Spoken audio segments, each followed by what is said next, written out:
Hey fam, I want you to like, share, and subscribe to our YouTube channel, youtube.com/Roland S. Martin. And don't forget to turn on your notifications. All right, folks, during the home foreclosure crisis from 2007 to present day, black folks lost 53% of all of our wealth as a result of the home foreclosure crisis. Elizabeth Warren was on my TV One show, Washington Watch, a decade ago. She said it would take at least 2 generations for African Americans to recoup that money. Now, in America, white home ownership in 2017, 72.9%.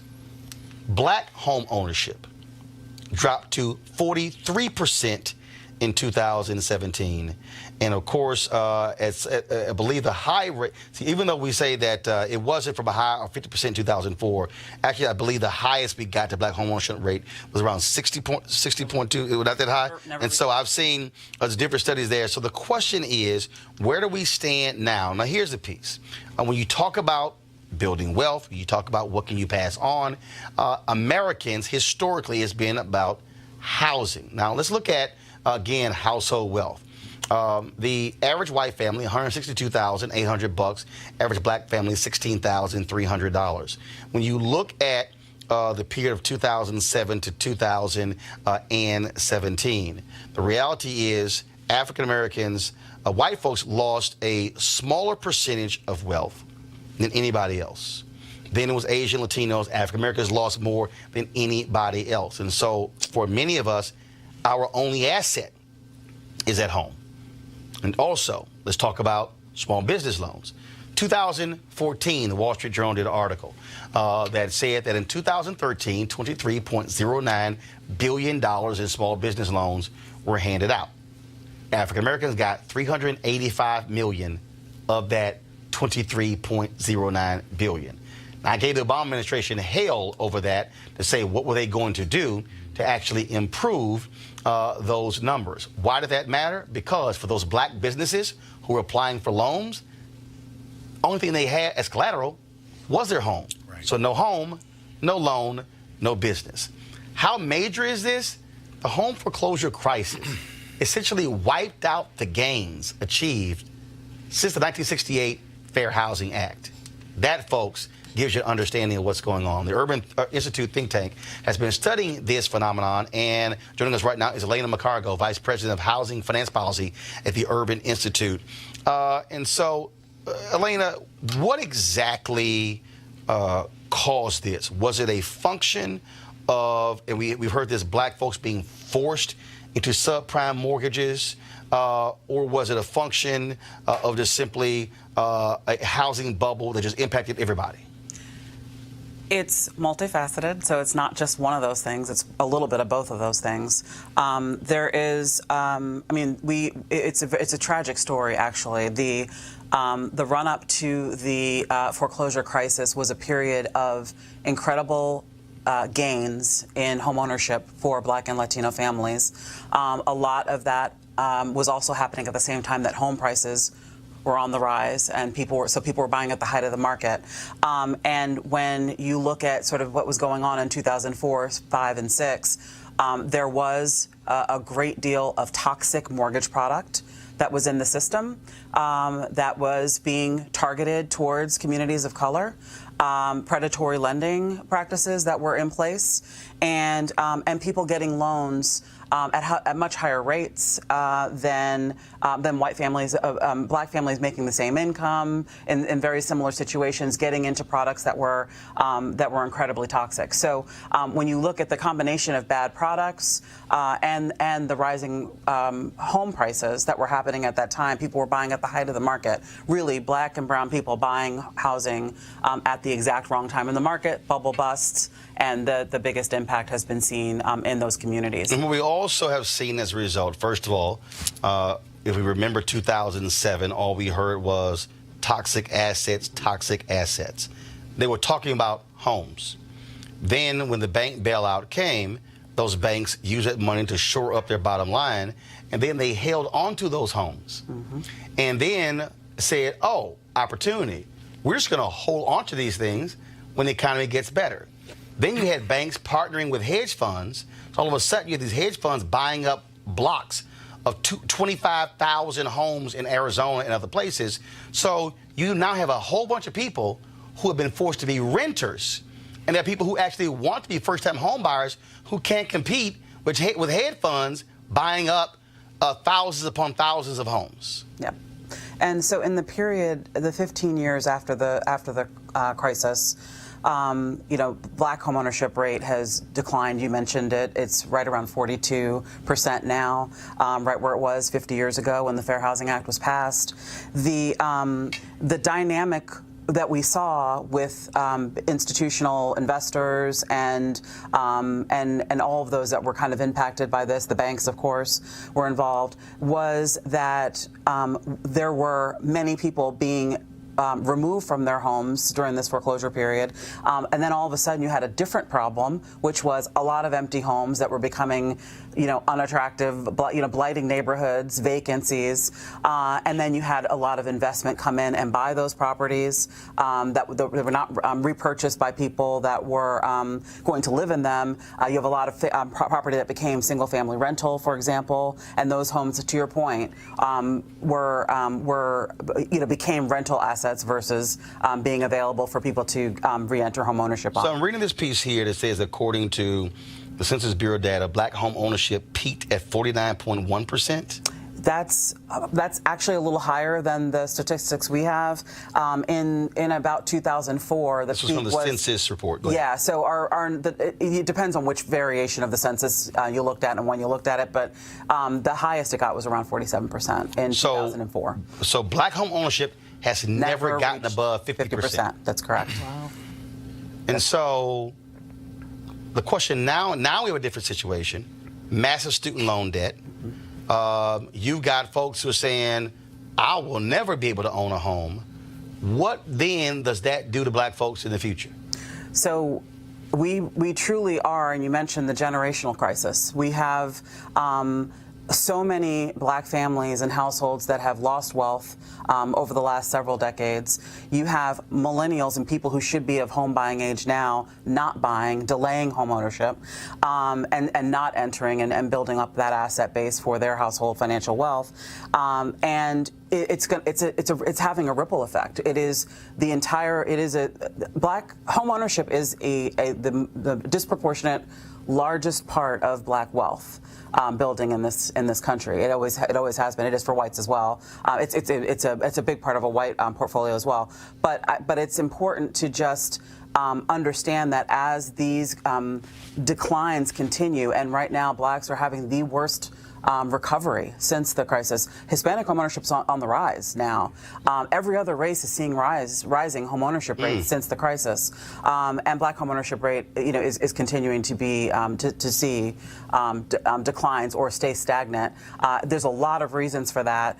Tight credit markets, difficult to get a loan. Credit was destroyed during the crisis, so it's hard to get out of rental. Rents are crazy high because the housing stock is low on supply. So you've got rents getting higher, so it's very difficult for people to save money, don't have the money to save, can't buy a house, and don't have a family member above you that can take some equity out and give you money for cash to, down payment. Your parents can't do that for you because they don't own anything. So this is just generation after generation, that problem just gets worse and worse. So the ditch is getting dug deeper and deeper as we go through this. Okay, so every once in a while I'll see a report that says homeownership isn't what it's all cropped up to be. Perhaps there's some circumstances for people where renting is better and perhaps owning the business. You got new tax laws now that limit what you can write off at a certain level. And so how does that play into your report going forward? Because are you still advocating for home ownership? Are you advocating for people of color to look for alternative ways of growing wealth going forward? I think we need to advocate for both. It is a fact that historically homeownership has played a disproportionate role in black wealth. We are less so involved in retirement savings. We are less so involved in traditional savings mechanisms, stocks and bonds, and things like that. So it is that's just a fact of the way that our country's been built and our wealth has been built. I am absolutely a proponent of homeownership. Homeownership needs to be right. It needs to be done at the right time. It needs to be the right asset. We do need to think about, value. There's a lot of reports and work that has been done looking at Black communities and the devaluation of assets in Black communities. So there's a lot of factors. You need to think about the total kind of personal financial picture, how much debt you have. You mentioned student loans, taking on debt, and you can't buy a house in America today without getting a mortgage. So I'm sitting here, I'm looking at. So, I mean, there's all these things I think that are really important. So hold on one second. I'm sorry. Right. Keith Newsom on YouTube says renting is never better.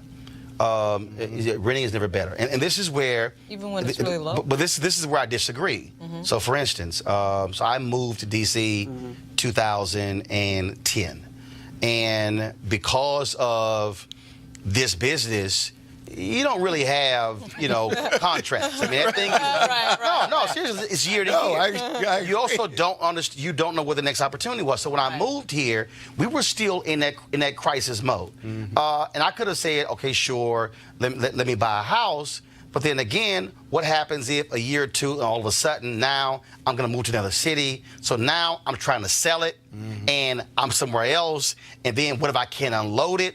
And so I said, my wife and I said, you know what, we were just going to lease.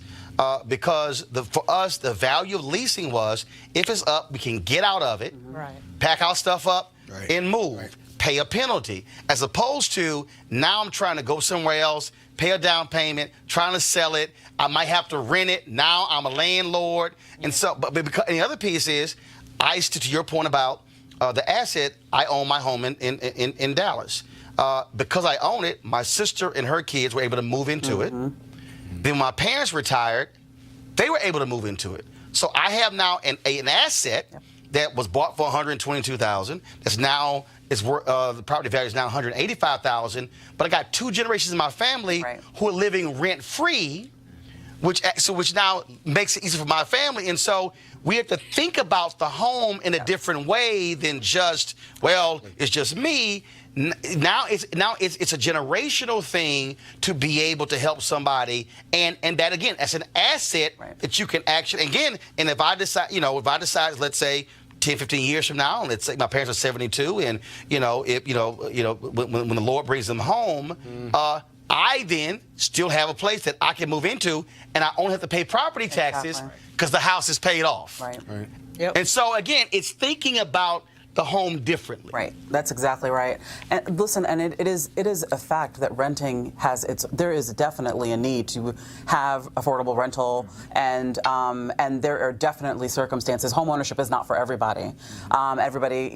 So I just think it's really important to kind of change the mindset and make it understand that if you decide that you're going to go in that direction, thinking about, as you mentioned, Roland, the implications, how the kind of the legacy that leaves in the financial picture for your household and for your family, and ensuring that we're building up wealth, and we need to do that through asset building. I want to unpack this again for the person sitting at home. Okay, so I'm 50. I own the home. My property taxes annually for that home, granted, is taxed, is $4,000. So which means the older I get, if I'm still working, I just got to focus on paying my monthly bills and the property taxes. It's $4,000. There's no note.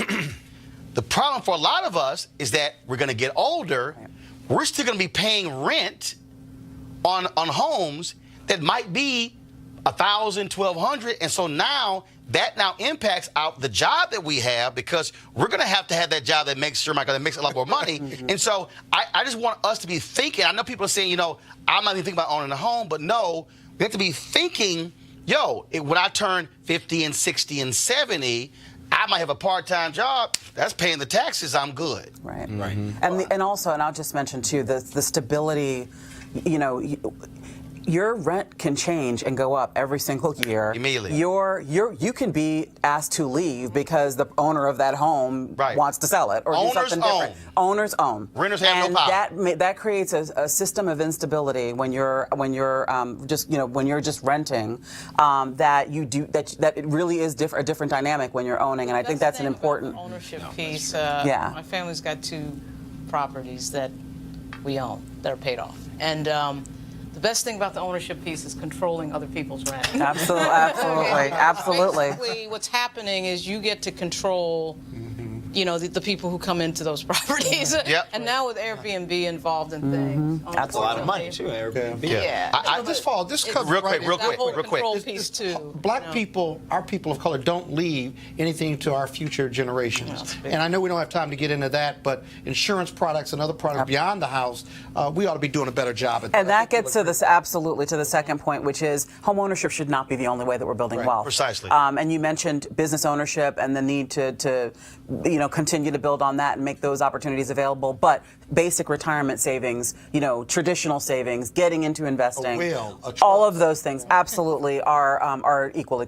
just as Roland, critical. if I can just really quick, as it relates to African Americans who are college graduates, what could FHA, Federal Housing Authority, do to incentivize more younger people, particularly minorities, to get into the housing market? They play a big role. They play a huge role, a disproportionate role in serving the mortgage needs of Black people, and there's a tremendous opportunity through housing counseling services that the HUD provides, through more incentives and education around the understanding what you're getting into with low down payment products such as FHA. So I think there's a tremendous opportunity, and FHA.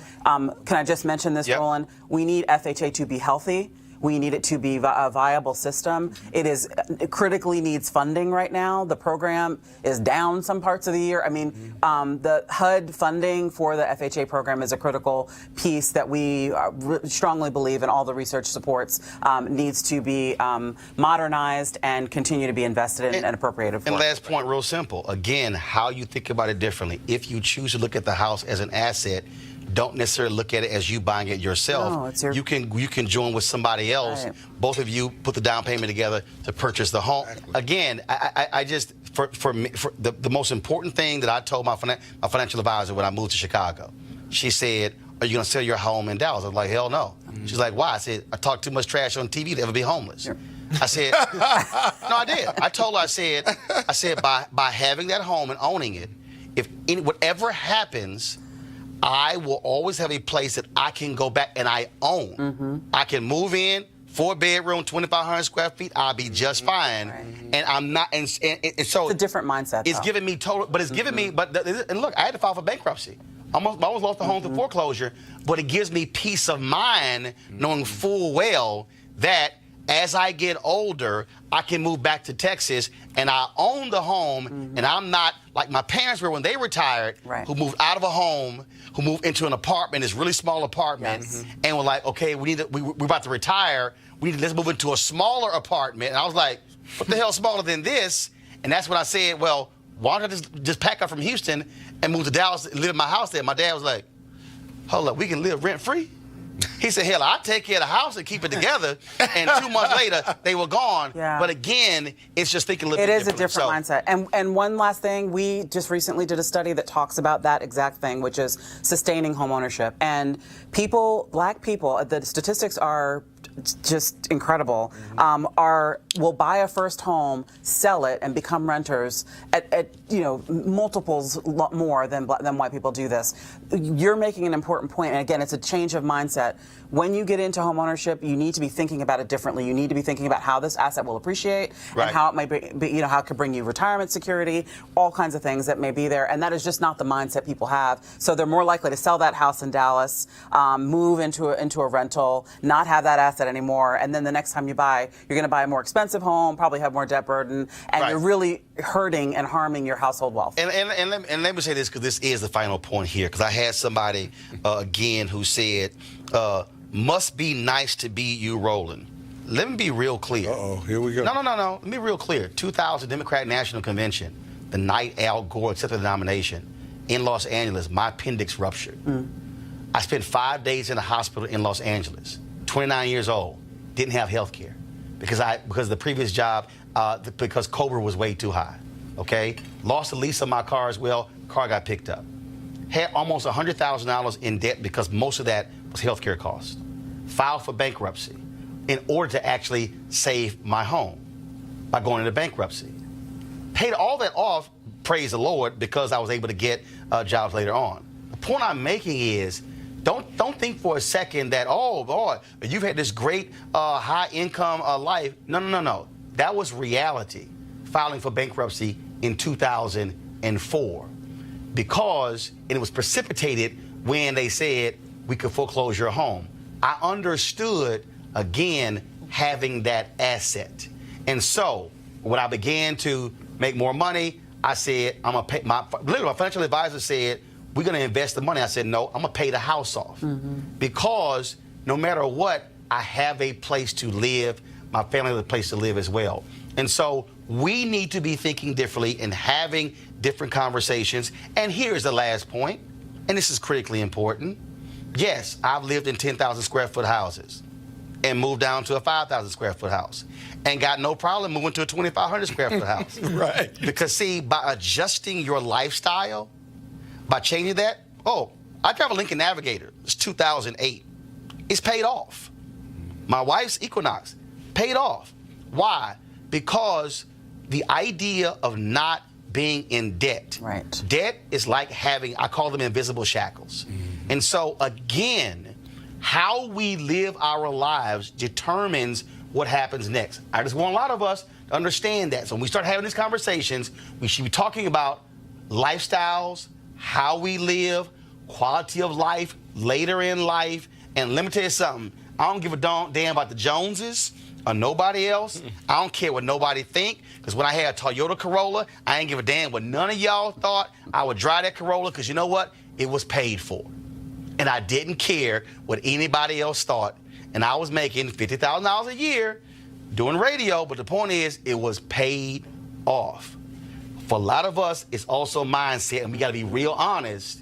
And that's also part of the issue. And so we're going to keep having the conversation as well. Elena, thanks a bunch. I appreciate it. Thank What's you. the website people can go to get more information? Our website is www.urban.org. All right. Urban Appreciate Institute. it. Thanks so Thank much. you very All much. right, folks. Back to our Roland Martin Unfiltered video in just one moment. All right, folks. Of course, a lot of people are getting ready, of course, in 2019 improve their look. A lot of people are getting ready for beach season. You'll never see Scott in his Speedos. And of course, all about golf season as well. And so, again, that's my whole deal. So one of the reasons why I participated in the D-Herbs full body cleanse, 20 days. No, just fresh fruits, vegetables, nuts, and water. Oh, my goodness. But it also, again, changes your mindset in terms of how you approach food as well. And so there are 27 different cleanses you can be involved in. And so all you got to do is pick which one you want. So what you should do is go to dherbs.com. dherbs.com and use the promo code Roland upon checkout. It's 18664-DHERBS and use the promo code Roland upon checkout. Now back to your Roland Martin Unfiltered video.